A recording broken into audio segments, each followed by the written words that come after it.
ഇങ്ങനത്തെ sticker card ഓട്ടം സമയത്ത് മുതൽ അല്ലെങ്കിൽ വിൻ്റർ ടൈം മുതൽ പിള്ളേരുടെ സ്കൂളിൽ നിന്ന് കിട്ടും. അപ്പോൾ അത് കിട്ടുവാണെങ്കിൽ മാക്സിമം യൂട്ടിലൈസ് ചെയ്യാൻ നോക്കുക. 1+1 ഗ്രാറ്റിസിൽ ഒരു അഡൽട്ട് ടിക്കറ്റിൻ്റെ കൂടെ ഒരു കിഡ്സ് ടിക്കറ്റ് ഫ്രീ ആയിട്ട് നമുക്ക് കിട്ടും. ഇപ്രാവശ്യം നമ്മൾ ചൂസ് ചെയ്ത് പ്ലാങ്കൻഡെയിൽ സൂ ആണ് കേട്ടോ. അവിടെ കേരളത്തിനൊരു മിനി സെറ്റപ്പ് ഉള്ളതുകൊണ്ട് അതിന് തന്നെ പ്രയോറിറ്റി കൊടുക്കാമെന്ന് വെച്ചാൽ അങ്ങോട്ടേക്ക് നമ്മൾ വെച്ചടിച്ചു.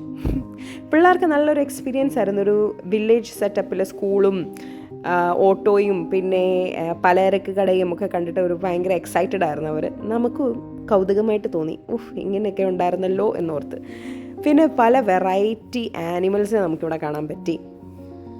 അത് മാത്രമല്ല പേരൻസും കിഡ്സും കൂടെ ചേർന്ന് കുറേ ആക്ടിവിറ്റീസ് ചെയ്യാൻ പറ്റും കേട്ടോ. ബട്ടർഫ്ലൈ ഹണ്ട്, പിന്നെ വേറെ കുറേ ഫിസിക്കൽ ആക്ടിവിറ്റീസൊക്കെ ഉണ്ട്.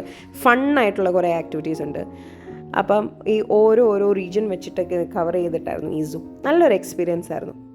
ചാൻസ് കിട്ടുവാണെങ്കിൽ മാക്സിമം നിങ്ങളത് യൂട്ടിലൈസ് ചെയ്യാൻ നോക്കുക കേട്ടോ. അപ്പം സ്റ്റിക്കർ കാർഡ് യൂട്ടിലൈസ് ചെയ്യാൻ മറക്കരുത്. Okay, by.